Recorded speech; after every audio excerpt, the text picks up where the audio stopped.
네, 오늘 장 랭킹5 시작해 보도록 하겠습니다. 3천 위에서 시작을 이야기하는 날이 결국 다시 왔네요. 전략 고민 같이 해보도록 하죠.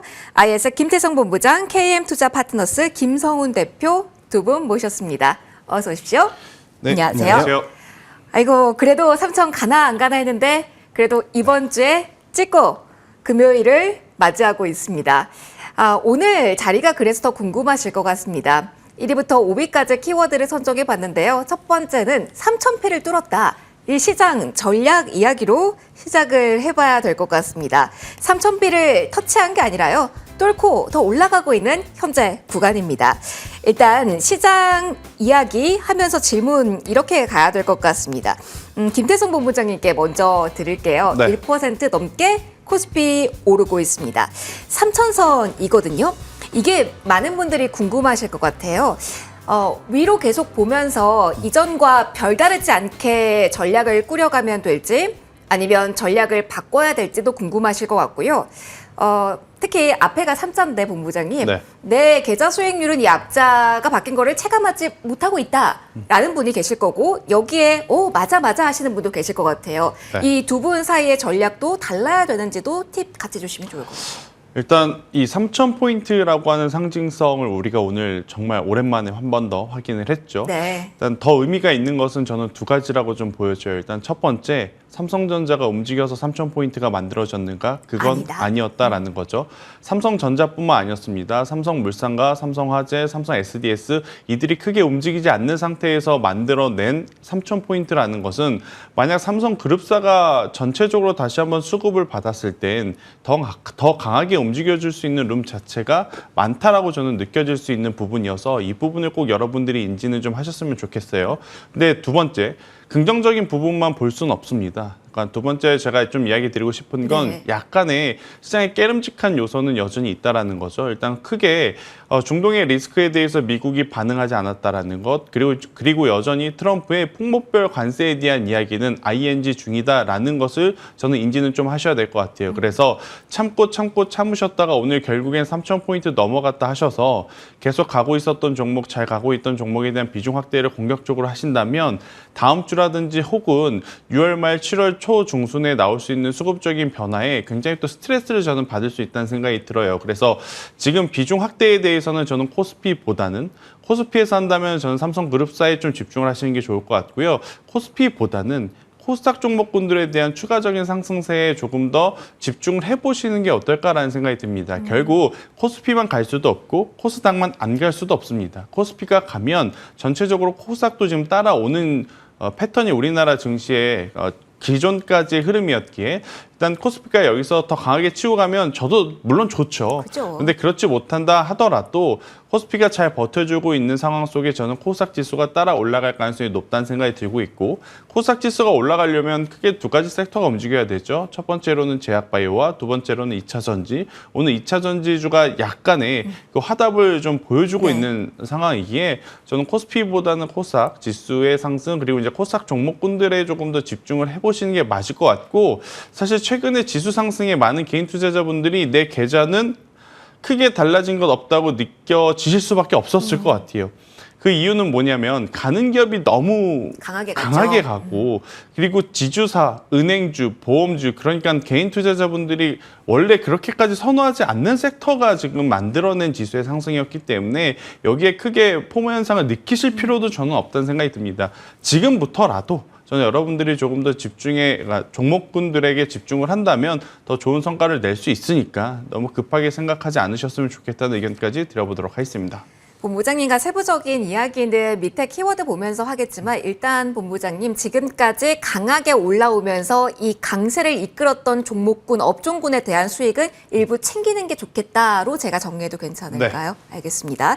챙기고 그다음에 어디 갈지는 그 키워드 하단에서 또 이야기 나눠볼 겁니다. 김성훈 대표님의 의견도 들어보도록 할게요.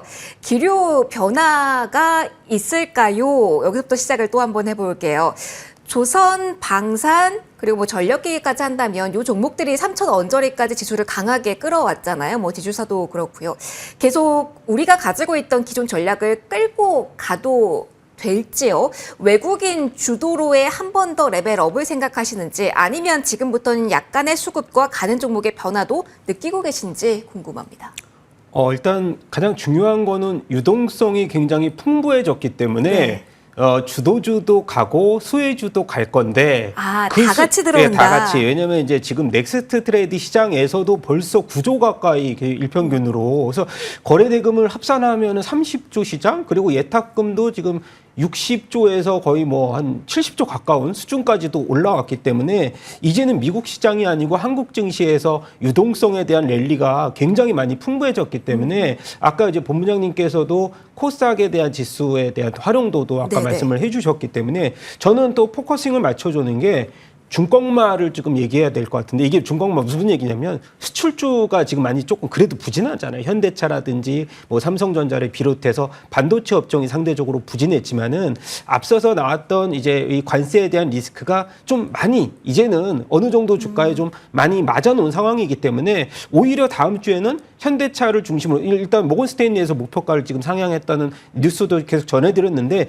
외국인들이 환율에 대한 안정화를 찾는다면 다시금 들어올 것은 이 전차군잔에 대해서도 우리가 매력적인 이 주가 레벨로 좀 생각을 하는 차원으로 본다면은 외국인 투자자들이 국내 시장에서 입성을 이제 오늘 한 11시부터 다시 한번 수급이 들어오는 것 같은데요. 너무 많이 올랐던 쪽도 뭐 다시 땡길 수 있는 강세장은 다시 주로 땡기겠지만은 소외주들이 키 맞추기에 대한 전략까지도 우리가 본다면은 현대차를 비롯해서 뭐 삼성전자도 일반 주가가 좀 부담스럽지 않은 구간에서 당연히 주도는 SK하이닉스가 하겠지만 그런 부분에서 나온다면은 소외주들을 한번 볼 때가 아닌가. 그래서 기존에 있던 포트폴리오를 무리하게 바꾸기보다는 뭐 안 갔더라도 기존 포트폴리오가 이제 전차 군단에 일부 있던 투자자라면은 일단 기다려 보자. 타이밍은 온다. 이렇게 말씀드리고 싶습니다. 결국은 관세에 대한 민감도가 대표님 시장에서 많이 떨어졌으니까 관세로 많이 시장에서 소외된 쪽에 기회가 있을 것이다. 한 번은 옵니다. 한 번은? 네. 알겠습니다. 그 한 번에 대해서는 잠시 후 또 이야기를 해보도록 하겠습니다. 그러면 전략 고민에서 더 깊은 힌트를 얻어보도록 하죠. 세부적으로 가고 있던 에너지 쪽에서는 어떻게 할까, 소비 쪽 어떻게 할까 궁금하실 텐데요. 2위 먼저 열어보도록 하겠습니다. 여기는 오전에 좀 드라마틱한 변화가 있었던 쪽이라서 궁금합니다. 재생에너지 관련해서는 많은 예산안이 나왔는데 원전은 편성이 되지 않았다라는 뉴스가 나오면서 원전 중심으로 장중 변화가 뚜렷하게 나왔습니다. 원전 먼저 살펴보도록 할게요. 김태성 본부장님, 원전이 정말 궁금해요. 처음부터 국내 이 신정부가 원전에 힘을 쏟지는 않을 것이다라는 걸 알고 있었던데 해외 모멘텀으로 그래서 갔었잖아요. 그리고는 우리가 조정이 오면 사야지라는 생각들을 많이 하셨을 텐데 워낙 급격한 흐름인지라 그리고 마침 지수가 3,000에 도달했을 때 나오는 변화라 이 타이밍과 함께 모멘텀이 유효한 건지 헷갈립니다. 원전은 어떤 시각으로 지금 봐야 될까요? 일단 추후에 나오는 예산안을 조금 더 이제 디테일하게 검토를 해볼 봐야겠지만. 필요는 있겠지만 저는 그냥 제가 솔직하게 느낀 대로 좀 이야기를 드려보면 원전은 우리나라에서 잠시 소외돼도 해외 모멘텀 때문에 올라오는 느낌이 있고 또 태양광 같은 경우에는 해외에서 모멘텀이 좀 소외돼도 우리나라 정책 때문에 또 올라오는 모습을 좀 보이고 있다는 생각이 들어요. 그럼 의사결정 해야 돼요. 내가 국내 모멘텀에 네. 조금 더 포커스를 맞출까 아니면은 글로벌 드라이브 쪽으로 그래서 원전이다라고 의사결정 꼭 필요해요. 저는 하실 필요는 있다는 생각이 듭니다. 이유는 시장의 규모의 차이인 거죠. 그러니까 아무리 우리나라에서 정책적으로 지원을 한다 하더라도 우리나라를 벗어나지 못한다면 주가의 상승폭 자체도 제한적일 가능성이 높죠. 대신에 이제 글로벌 시장에서 원하는 방향대로 맞춰 갔을 땐 당연히 올라갈 수 있는 폭 자체가 커지는 거죠. 두산에너빌리티와 BHI가 왜 이렇게 올라가겠습니까? 우리나라에서 원하는 것도 원하는 거지만 글로벌 시장에서 이들을 원하고 있기 때문에 주가가 이렇게 올라가는 거지 않습니까? 그래서 저는 두산에너빌리티와 BHI의 가장 큰 단점은 조정 없이 올라왔다는 것 딱 그거 하나뿐이지 여전히 높은 수주 잔고와 글로벌 에너지 정책에 따른 저는 방향성은 잘 맞춰갈 수 있는 기업이라서 여러분들이 보유하고 계신 분들은 빠르게 매도하실 필요는 없어요. 물론 네. 좀 불안하실 겁니다. 내가 가령 100% 정도의 수익률을 받는데 80%로 수익률이 줄어요. 그러면 이것도 굉장히 큰 수익이지만 개인 투자자 입장에서는 100% 수익을 한번 받기 때문에 뺏긴 것 같죠. 뺏긴 것 같잖아요. 그래서 이제 굉장히 또 속상함이 많으실 것 같은 게 바로 이제 원전주이긴 하지만 저는 짧게 보시기보다는 길게 보셔야 된다라는 의견을 조심스럽게 드려보도록 하겠고요. 그러면 없으신 분들, 그럼 지금이라도 원전을 사야겠다. 이렇게 또 생각하시는 분들이 많을 것 같거든요. 근데 이제 그런 분들이 보시기엔 두산에너빌리티와 BHI는 가격이 높다 보니 또 오늘 시장에서는 그리고 어제 시장에서는 덜 오른 원전주 찾기가 이제 트렌드였던 것 같아요. 네. 뭐 한미글로벌이라든지 한신기계 같은 기업들. 하지만 또 오늘 원전주가 살짝 또 이 뉴스에 반응을 하면서 쉬어가니까 거기서 나온 작은 자금이 수소 쪽으로 좀 몰려갑니다. 그러면서 두산퓨얼셀, S퓨얼셀, 범한퓨얼셀 그러니까 퓨얼셀 들어가는 기업들이 이제 강하게 좀 치고 올라오는데 객관적으로 보더라도 수소 쪽은 저는 단기 테마로 끝날 가능성이 좀 높고 원전은 글로벌 정책 방향에 지금 발맞춰 성장할 수밖에 없는 구조적 성장의 초입 구간이니 이 부분을 좀 잘 고민을 하셔서 당연히 지금 당장 단기 전략 보실 분들은 수소 쪽 봐야겠죠. 그런데 중장기 투자의 관점으로 보실 땐 여전히 원전 쪽이 더 유리하다. 나는 원전도 수소도 태양광도 지금 너무 복잡해서 어렵다라고 하신 분들은 차라리 전력 인프라를 그냥 크게 보시는 게 맞다. 전력 기기와 전선주를 보는 게 훨씬 더 마음은 편할 수 있겠다고 저도 나름 계속 고민을 했거든요. 고민되시죠. 이게 분명히 방송에 가면 원전이 좋아요, 태양광이 좋아요, 뭔가 선택을 해야 될 것 같은데 네네. 선택하기가 어렵더라고요. 그래서 여기저기 다 찾아보고 제가 내린 결론은 전력기기와 전선이 가장 낫지 않겠는가라는 의견 드려보도록 하겠습니다. 알겠습니다. 이게 많이 어려운 질문이었다 보니까 좀 나눠드리도록 하겠습니다. 김성훈 대표님께도 그냥 단도직입적으로 원전이에요? 수소예요? 아니면 앞서 본부장님처럼 조금 더 큰 틀로 가야 된다라고 보시는지 선택지를 드릴게요. 대표님의 답변은요? 동일한데요. 네? 뭐 누구나 여쭤보시길 원전을 선택을 안 할 수가 없습니다. 그렇군요. 우리가 자식을 키울 때 네. 뭐 과외를 시켜서 커가는 사람이 있는 반면에 아무 신경 안 써도 자생해서 잘 모범적으로 공부도 열심히 하고 자생적으로 크는 사람이 아이가 있잖아요. 원전인가요? 보통 이제 장남인데 제가 봤을 때 장남의 역할은 원전이 하고 있지 않았나 그렇게 저는 생각이 되고 있고요. 사실 규모면으로 봐도 이게 이제 26일 날이죠. 고리 1호기 영구정지 이제 한수원 해체 승인 신청했잖아요. 그 시장만 해도 지금 500조 시장, 뭐 연수는 좀 길지만 우리가 생각했을 때 원전의 이 캐파 규모가 사실 해체 시장만 500조에 대한 시장, 거기에서 파생되는 또 급부가 뭐 우진엔텍이라는 거 곁다리로 이렇게 키 맞추기로 오른 흐름들, 그리고 두산 어차피 저는 이제 그 선택은 두산 에너빌리티가 선택을 네. 받아야 되겠지만 횡보를 좀 어느 정도 하고 있는 상황에서 주가가 낙폭을 그리지 않고 있거든요. 그 정도로 강하다는 시장입니다. 그런데 그건 또 궁금합니다. 수소가 과외를 만약에 많이 받고 있어요, 대표님. 그래서 현대차가 사실 수소주가 잘 갔을 때 그 주체가 현대차에서 나왔는데 오늘 현대차발 모멘텀도 있고 정부 쪽의 모멘텀도 있고 여러 가지 재료들이 워낙 강하게 나와 둔 터라 어느 정도 자금이 수소에서 단기적으로라도 머무르면서 주목받을 가능성은 열어둬야 되는지 궁금해요. 너무 멀리 보지 않고 조금 압축해서요. 예, 뭐 이렇게 간단하게 말씀드리면 오늘 두산표였을 목표 TP가 일정 부분 하향 소식이 있어서 레포트발의 반등도 상향? 있을 수가 있을 것 같고요. 그리고 미국에서 연료전지 판매 가능성들 나왔잖아요. 근데 이게 그냥 순환매 차원으로 좀 단락짓고 싶지 비용 면으로 운반 비용 전체 합하면 인프라 비용 합치면 수소는 좀 멀리 봐야 된다. 이렇게 단정적으로 결론 짓고 싶습니다. 알겠습니다. 순환매 형식으로 일단은 해석을 주셨고요. 여기서 2차 전지 이야기를 하고 가야 될 것 같습니다. 오늘은 좀 빼놓을 수가 없을 것 같아서 본부장님 앞서 저희 시장에 대한 이야기를 할 때도 이야기를 해주셨어요. 이쪽에서의 움직임이 주요할 것 같다. 그런데 우리가 워낙 이번엔 진짠가 반복하다가 지치신 분도 많으실 텐데 오늘 장 초반에 LFP 중심으로 움직이다가 또 넓어지고 있거든요. 조금의 변화, 조금의 달라진 점을 눈치채셨을지 주목하실지 궁금합니다. 아직 아직? 김칫국을 벌써 마실 필요는 없을 것 같다는 생각이 하도 들고 있고요. 지쳐서 한 번에 촥 나왔으면 좋긴 하겠습니다. 근데 오늘 왜 움직였냐라고 물어보시면 저 나름대로 이제 예측을 하는 건 이거죠.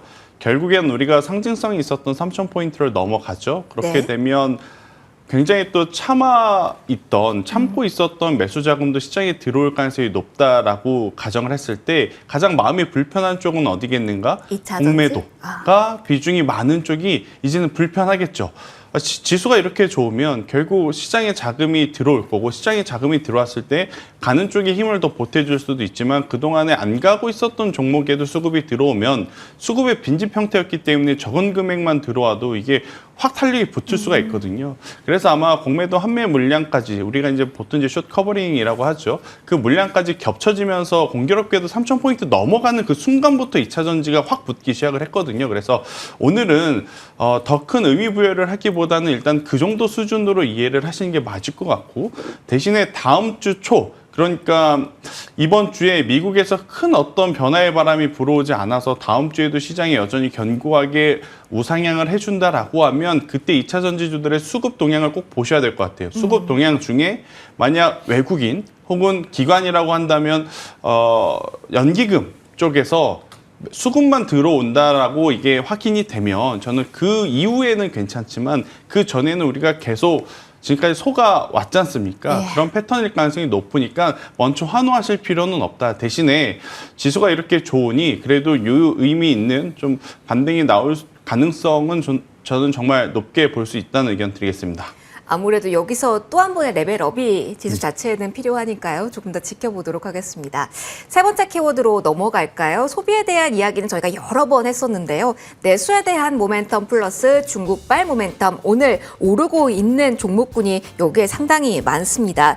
하나씩 좀 주요한 부분들 보도록 하죠. 김성훈 대표님, 소비 이야기를 할 텐데 소비 쿠폰, 민생의 본 소비 쿠폰으로 본다면 오늘 탄력도 측면에서는 영화도 쿠폰이 나온다고 해서 영화관 관련주가 가장 좋거든요.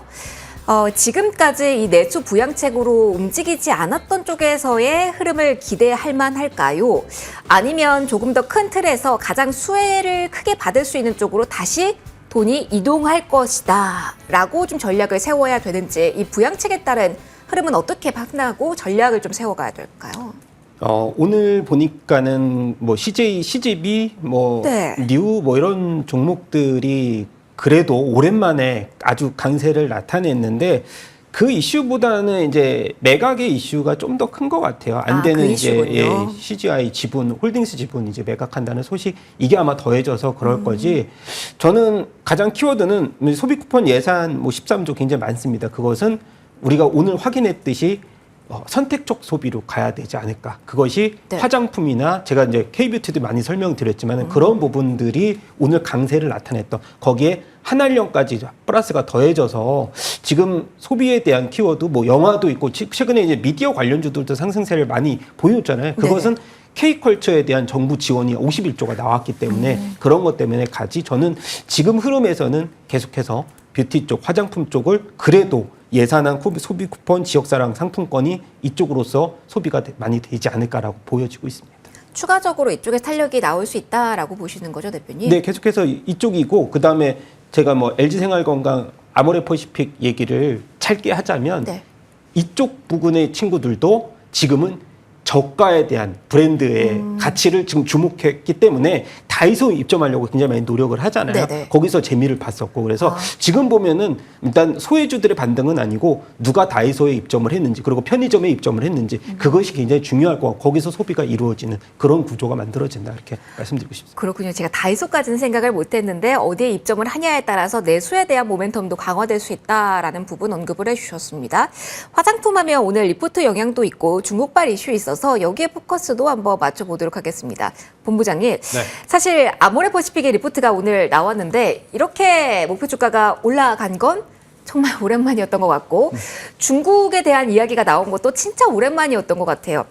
그래서 궁금해요. 예전에 중국 매출이 정말 많았을 때 잘 나가던 종목들, 한국화장품, 코리아나 이런 종목이 오늘 더 잘 움직이잖아요. 그러니까 중국 쪽의 매출 비중이 높은 화장품이 더 갈지, 그런데 또 LG생활건강이 또 따라붙는 느낌은 또 아니라서 약간 여기에서 꺾이는 건지 잘 모르겠거든요. 어떤 시선으로 해외 매출 비중과 화장품 지금은 봐야 될까요? 섹터는 여전히 화장품을 보셔야 하는데 네. 그 안에서의 이제 트렌드의 변화는 우리가 빠르게 좀 감지할 필요는 있을 것 같아요. 오늘 저는 그 트렌드의 변화가 나오는 어떻게 보면 어제와 오늘이 첫 시작이 아닐까라는 생각이 듭니다. 어제 같은 경우에는 정말 오랜만에 신세계 인터내셔널이라는 기업이 갑작스럽게 이제 두 자릿수 상승을 하면서 시장에 관심을 좀 불러일으켰고, 오늘은 공교롭게도 아모레퍼시픽과 LG생활건강, 그리고 중국 이야기 나오면 가장 민감하게 반응을 했던 화장품 기업이 두 기업이 있습니다. 한국화장품과 한국화장품제조. 제가 오늘 머니투데이 개장 시간에도 한번 언급을 드렸었는데, 이 기업들이 오늘 다른 화장품주들보다 강하다라는 것은 그만큼 투자자들의 지금 머릿속엔 화장품이 좋은 건 맞는데, 기존처럼 유럽이라든지 북미, 일본 매출 비중이 높은 쪽을 바라보시는 것보다는 중국 쪽으로 지금 편중해서 보고 있다고 저는 보여지는 흐름이라고 좀 느껴져요. 그래서 만약 대형주단을 좀 보신다면 저는 아모레퍼시픽과 LG생활건강 같은 경우에는 사실 LG생활건강 이 정도면 정말 강하다라고 저는 말씀드리고 싶어요. 그동안에 LG생활건강이 우리에게 보여준 모습을 생각해 봤었을 땐 이 정도의 흐름이면 뭐 상한가까지는 아니겠지만 두 자릿수 상승이라고 저는 이야기를 드릴 수 있을 정도로 강한 모습을 좀 보이고 있어서 이쪽에 대한 관심도는 저는 더 가져가 보실 필요는 있을 것 같고요. 저는 여기서 이제 한 가지 더 확장을 해보면 청담 글로벌과 바이오비주라고 하는 기업을 꼭 한번 체크를 해보셨으면 좋겠습니다. 청담 글로벌의 자회사가 바이오비주인데 이 두 기업이 지금 중국 매출 비중이 워낙 꽤 높은 기업 중에 이제 속해요. 그래서 만약 여러분들도 마찬가지겠지만 지금 투자자들이 다른 섹터를 찾는 게 아니라 해당 섹터 내에 지금 덜 오른 종목을 누가 더 빠르게 찾아서 매매를 할까 이 싸움인 것 같아서 만약 화장품 쪽을 보신다면 저는 청담 글로벌과 바이오 비주와 같은 기업들도 꼭 한번 체크를 해보십사라는 의견 드려보도록 하겠습니다. 급격하게 이쪽 섹터는 다 올랐으니까 피할 필요는 없다. 그 안에서 덜 오른 쪽에 대한 공부가 필요한 시점이라는 이야기를 해주셨습니다. 저희 네 번째 키워드로 넘어가도록 할게요. 지수가 5,000피에 대한 이야기를 할 수 있을까요? 그러려면은 결국은 지금은 삼성전자 없이 왔으니까 삼성전자 그리고 반도체 쪽의 움직임이 있어야 할 텐데요. 기대를 좀 해도 될까요? 여기서부터 시작을 하면서 AI 그리고 로봇까지 최대한 이야기를 좀 해보고 넘어가도록 하겠습니다. 대표님과 함께 반도체 쪽 이야기를 시작을 해볼게요. 삼성전자의 도움 없이 여기까지 왔다라는 많은 분들이 알고 계실 겁니다. 두 분도 이야기를 해주셨고요. 그러면 여기에서 상단을 더 높여본다고 한다면 우리에게 남은 거는 1차적으로는 반도체에 대한 기대를 가져가도 될지, 그러면서 삼성전자에 대해 긍정적인 이야기도 나오긴 하거든요. SK 하이닉스에 쏠린 자금이 이동할 가능성, 여기에 대해서 주목을 해야 될지 먼저 질문을 좀 드려보겠습니다. 결론부터 말씀드리면 삼성전자가 전에 고점 88,000원, 88층 구조대가 먼저 도착할지, 아니면 SK 하이닉스가 신고가를 돌파하면서 시총의 변화가 정말 말도 안 되는 변화가 있을지. 지금 보면은 삼성전자가 시총에서 13%, 시총 대비 13%가 낮아졌고 SK 하이닉스가 이제 코스피 시총에서 지금 7%대까지 올라왔거든요. 저는 조만간 역전 현상도 조심스럽게 나올 수가 있지 않을까라고 역전까지요. 조심스럽게 말씀을 드리는데, 지금 SK 하이닉스 같은 경우는 커스텀 HBM 시장에서 고객사가 이제 엔비디아가 사실 점유율이 70% 가까이 이제 흐름을 이어가고 있지만, 거기와 더불어서 마이크로소프트, 브로드콤까지 고객사를 다 다양하게 확보한 점. 삼성전자는 지금 발표한 게 AMD하고 지금 그나마 12단 그거를 공식화 발표했다. 전 격차가 너무 이제는 끝났다. 그리고 일단 창신 메모리가 지금 DDR4를 이제 감산을 하고 DDR5까지 올라왔다는 점을 주목해 본다면, 삼성전자가 아까 말씀드렸던 88,000원의 고비가 언제 올지 저는 SK하이닉스의 신고가 랠리를 좀 더 강하게 한 표를 더 드리고 싶은 생각입니다. 앞에 팔자였던 거를 잠시 잊고 있었네요. 그 점에 대해서도 이야기를 해주셨고요. 조금 더 파생돼서 오늘은 AI 로봇도 이야기를 한번 해보려고 합니다. 김태선 본부장님, 저희가 AI 인프라 이야기를 하면서 반도체는 빠지지 않으니까 줄곧 이야기를 했고, 최근에는 AI 소프트웨어 이야기를 많이 했는데요. 그동안 안 했던 종목군인데 오늘 좀 들썩이는 쪽이 바로 로봇입니다. 그래서 많은 분들이 로봇의 시간이 남아있다, 여기에서 기회는 남아있는 게 아닐까, 이 자금 로봇에서 한번 이렇게 생각들 많이 하시더라고요. 어떠세요? 동의하십니까?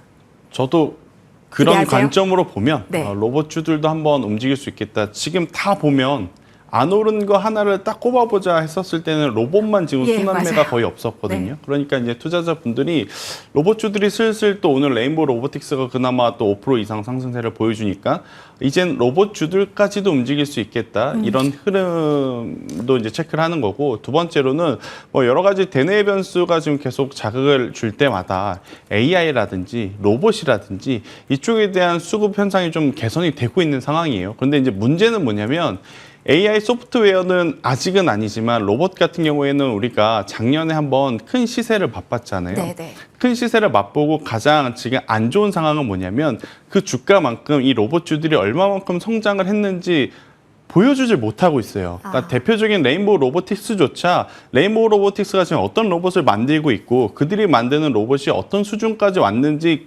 많은 투자자분들이 모른 채로 그냥 레인보우 로보틱스가 섹터의 대장주이니 갈 때 좀 갔으면 좋겠다라고 생각을 하고 있는 그러한 상황이거든요.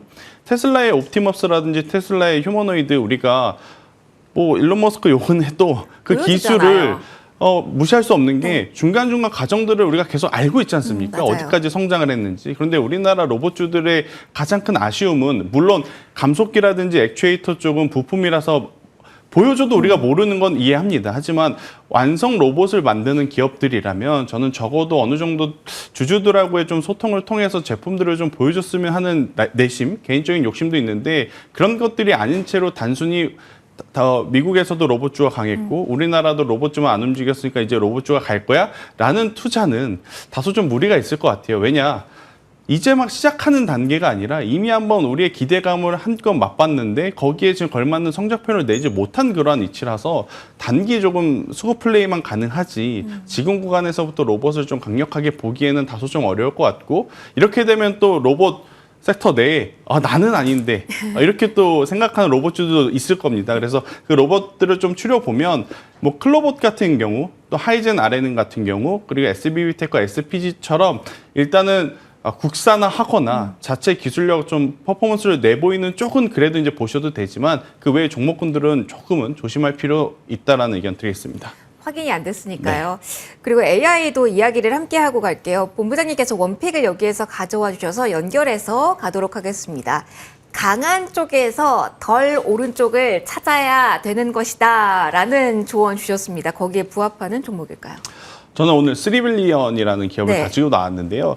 일단 두 가지죠. 그러니까 시세가 나지 않았기 때문에 기대감을 줄 수 있다는 게 저는 포인트라고 보여져요. 결국 AI가 어떤 산업의 접목이 되었을 때 시너지 효과를 가장 크게 낼 것이냐 이게 이제 많은 투자자들의 관심사지 않습니까? 그러다 보니까 안 오르던 네이버와 카카오도 지금 이렇게 올라가고 있는 상황이고 일단 현실적으로 봤을 때 저는 AI의 뭐 소버린 AI 뭐 이런 이야기도 많지만 AI 플러스 신약 개발이라든지 AI 의료 쪽은 지금 우리나라 기업들이 굉장히 좋은 모습을 보이고 있다는 생각을 해요. 심지어 우리나라 안에서만 뿐만 아니라 해외 쪽으로 이제 매출이 늘어나고 있다는 게 저는 포인트라고 좀 보시면 될 것 같아서 저는 3빌리언 같은 경우에는 현재 구간에서 7,000원이라는 가격대만 이탈하지 않는다면 저는 신고가 부근에서 랠리에 이제 초입 구간을 우리가 보고 있을 가능성이 높다는 생각이 들고 있고 여기서 이제 지난 고점 8,200원을 넘어섰게 되면 저는 12,000원이라는 가격대까지 한 번 더 올라갈 가능성이 높지 않겠는가라는 의견 드리겠습니다. 의료 AI 포인트 주셨습니다. 마지막 키워드 제약바이오로 준비해봤습니다. 뉴스가 많은데요. 어느 쪽에 우리는 방점을 찍고 봐야 될까요? 대표님 오래 기다리셨습니다. 제약바이오 이야기 실컷 해보죠. 당뇨병 학회 이야기도 있고요. 오늘 개별 이슈 가진 종목들도 강하게 움직이고 있어서 여기에 포커스를 맞춰야 될지 여기서부터 시작을 해보도록 하겠습니다. 뭐 유한양행도 이야기를 한다라고 하고요. 뉴스는 계속 생성되고 있는데 여기에 에너지는 어느 정도라고 보실까요? 바이오주가 오늘 폭발적인 상승세를 보이는 종목이 워낙 많습니다. 많아요. 예, 그동안에 참 오래 쉬었던 섹터기도 하고 근데 특징은 뭐냐면 그동안 간 종목을 조금 제외하고 오르는 이제 섹터들도 종목들도 좀 있고요. 근데 저는 보르노이 같은 종목들도 사실 오늘 굉장히 좋은 뉴스들이 많잖아요. 네. 기소폐암 치료제에서 유방암 치료제에 글로벌 관심을 받는 그런 뉴스까지 나왔는데 차트를 보면은 쉽게 접근할 수 있는 차트는 저는 아니라고 생각합니다. 10만 원대이면 이미 이제 입성을 했고 그나마 좀 부담감이 덜한 종목들 가운데에서 찾아봐야 될 것 같은데 SK 바이오사이언스 이제 이 CDMO 관련된 기업들이 네. 이제 바닥에서 올라오는 종목들이 좀 한두 개가 눈에 보이는 종목들이 많잖아요. 오늘 보니까 예. 바이넥스 같은 경우도 8%대 상승을 보였는데 바이넥스도 고점에 대비하면 벌써 한 50%대까지 하락했다가 이제 올라오는 종목들이 이제 눈에 좀 띄고요. 그나마 비만 치료 시장에서도 그동안의 시장을 이끌었던 펩트론이 주춤할 때 한미사이언스가 이제 이번 주에 주가 흐름 본다면 반등을 했고 한미사이언스 같은 경우도 이번에 USS 2025에서 일단 임상에 대해서 6가지 이제 임상 관련돼서 발표를 했고 의미 있는 또 이제 반등을 이루어졌다는 점. 그 중에서 저는 그래도 토픽을 하나 골라서 말씀을 드려야 될 것 같은데 딱 간략하게 말씀드리면 코롱 티슈진을 간략하게 설명을 드리도록 하겠습니다. 목표 주가가 지금 4만 원 근처인데 목표 주가 TP 10만 원까지 나왔거든요. 이번에 일단 바이오 USA에서 의미 있는 이 골관련점 치료제 우리가 예전에 인보사라고 많이 기억을 하실 텐데 일단 미국 3상의 이 투약 절차 마치고 추적 관찰 진행 중인데 이번에 미팅에서 200개 기업이 미팅 신청했는데 너무나 많은 나머지 35개 정도 기업하고 미팅을 신청했는데 거기에 따른 결과에서 흐름을 본다면은 추가적인 이제 이 계약 신청에 따라서 아마도 주가에 대한 리레이팅이 가능하다면 일단 탑픽으로는 저는 코롱 티슈젠 한번 지켜보자 말씀드려보고 싶습니다. 아직까지 이쪽에서 에너지가 있다라는 이야기까지 해주셨습니다. 오늘은 여기까지 두 분 말씀 들어야 될 것 같습니다. 시작에 대한 이야기, 키워드에 대한 분석 함께 들어봤고요. 여기서 마무리하도록 할게요. 김태성 본부장, 김성훈 대표 두 분과 함께했습니다. 고맙습니다.